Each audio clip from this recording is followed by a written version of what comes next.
आत्ता लिहायला मी माझ्या शेतात बसलीये. लेखामध्ये फोटो देण्याची सोय नाही, नाहीतर तुम्हाला माझ्या समोरचा व्ह्यू दाखवता आला असता.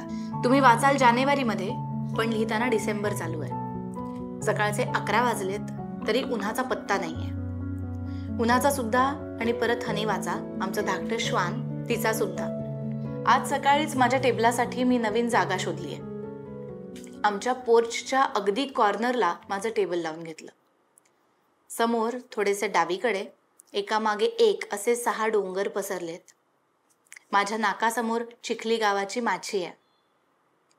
गावामध्ये नवीन बांधलेल्या देवळाचा कळस आणि त्याच्यावरती फडकणारा झेंडा दिसतोय. त्याच्या खाली आमचे संतोष आप्पा, महाबळेश्वरला आल्यावर ज्यांनी सगळ्यात पहिल्यांदा मदतीचा आणि मैत्रीचा हात पुढे केला असे चिखली गावामधले आमचे स्नेही आणि त्यांच्या मंडळी. गावामध्ये बायकोला मंडळी म्हणण्याची पद्धत असते. शेतात काम करताना दिसतात. डावीकडे आमच्या शेतामध्ये स्ट्रॉबेरी लावल्यात. उजवीकडे आमचं ऑर्चर्ड आहे. स्वप्नील आणि कार्बन, आमचा थोरला श्वान, मस्त लोळतायत. थोडक्यात काय तर खूप दिवसांनी एक शांत दिवस मिळालाय. शांत म्हणजे सकाळी 6 ते आत्तापर्यंत भरपूर कामं करून झाल्यानंतरची शांतता. मला कायम वाटतं की शहराच्या तुलनेत गावामध्ये वेळ सावकाश जातो. सगळा स्वयंपाक, स्ट्रॉबेरी, भाज्या आणि झाडांना पाणी, कार्बन हनीवाला फिरवून आणणं, घरची आवराआवर, त्यात 2दा शांतपणे बसून प्यालेला चहा, कामावर आलेले आमचे गणपतदा आणि सुन्यात यांना दिवसभराची कामाची चाल लावून देणं, एवढं सगळं करून सुद्धा वाजलेत फक्त 11. निवांतपणा आणि गडबड हातात हात घालून कसे दिसतात हे अनुभवायचं असेल तर तुम्हाला गावात आलंच पाहिजे.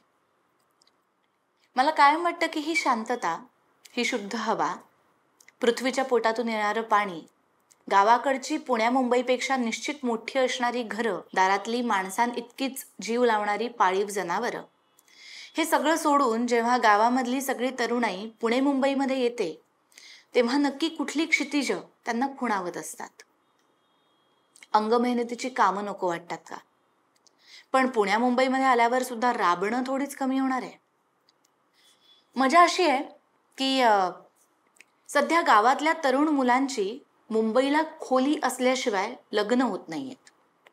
गावातल्या मुली पुण्या मुंबईकडे जाऊन लोकांची धुणी भांडी करायला तयार आहेत, पण त्यांना शेतात राबायचं नाहीये. माणूस म्हटलं की राबणं हे ओघाने आलंच. काही जण खुर्चीवरती बसून कॉम्प्युटर समोर बसून राबतात. काही जण डिलिव्हरी बॉय म्हणून काम करतात. काही जण ओझी वाहतात. डॉक्टर्स दिवसभर ओटीमध्ये उभे असतात. इंजिनियर्स यांचं काम करत असतात. थोडक्यात प्रत्येकाच्या नशिबातलं काम चुकणं शक्य नाही. पण मग बाकी कुठलंही काम चालेल पण शेती नको, असं शेतकऱ्यांना वाटावं, इथपर्यंत आपण कसं येऊन थांबलो? भारत हा मुळातच कृषीप्रधान देश.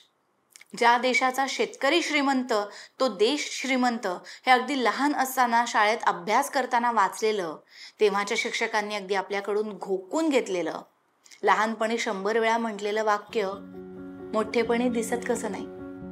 तुम्ही कितीही मोठे असा, श्रीमंत असा, पोट भरायला ताटामध्ये अन्न लागतं आणि ते पिकवायला शेतकरी. शेतकऱ्यांनी शेती आणि मुख्य म्हणजे पारंपरिक विषमुक्त शेती करणं सोडलं तर मग काय, हा प्रश्न पडत कसा नाही? सध्या समाजामध्ये वेगवेगळ्या गोष्टींना ग्लॅमर मिळतंय. अगदी कॅमेरासमोर उभं राहून चित्रविचित्र आवाजामध्ये वेडेवाकडे हावभाव करत नाचणारी माणसं सुद्धा फेमस होतात. पैसे मिळवायला लागतात. शेतकऱ्यांना हे ग्लॅमर कधी मिळणार? या प्रश्नाचं उत्तर आम्ही शोधतोय किंवा आमच्या परीनं हा प्रश्न सोडवण्याचा प्रयत्न करतोय. मुद्दा परत तोच, गावातली शांतता आणि गडबड अनुभवायला आणि वर मी जे काही लिहिलंय ते प्रत्यक्ष बघायला आणि मांडलेले प्रश्न तुमच्या परीने सोडवण्यासाठी मदत करायला गावाकडे निदान एकदा तरी याच.